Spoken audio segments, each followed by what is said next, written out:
Assalamualaikum warahmatullahi wabarakatuh. Di sini kita akan membahas mengenai sifat keturunan pada makhluk hidup. Jadi, setiap makhluk hidup itu memiliki sifat alamiah. Sifat alamiah itu yaitu mengendalikan keturunan agar supaya jenisnya tidak akan punah.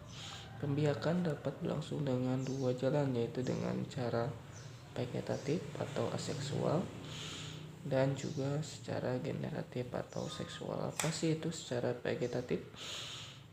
Berbagai cara yang dapat dibedakan.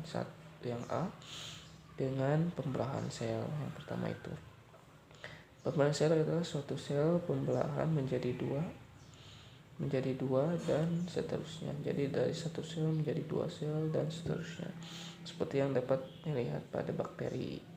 Jadi bakteri itu pembelahannya dengan pembelahan sel dari satu sel menjadi dua sel dan seterusnya.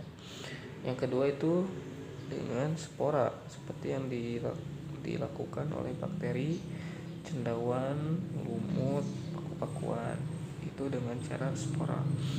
Yang C itu dengan stek, seperti pada tanaman ubi kayu, mawar dan seterusnya. Itu dengan cara disetek maka dia akan menghasilkan individu yang baru. Yang D dengan cangkokan, seperti pada pohon buah-buahan, mangga, jambu, itu dengan cara disetek.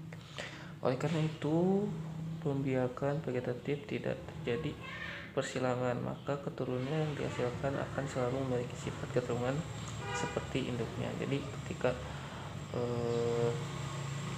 keturunan secara vegetatif itu, maka itu akhirnya itu bakal sama dengan induknya. Beda dengan secara generatif atau seksual. Cara ini umumnya dilakukan oleh makhluk hidup tingkat tinggi. Pada pembiakan generatif diperlukan adanya gamet-gamet sel kelamin yang berbeda jenis kelaminnya. Biasanya gamet betina dinamakan sel telur, sedangkan pada jantan dinamakan spermatozoa. Pada tumbuhan, gamet betina disebut makrospora karena lebih besar bentuknya, sedangkan pada jantan itu mikrospora karena lebih kecil bentuknya.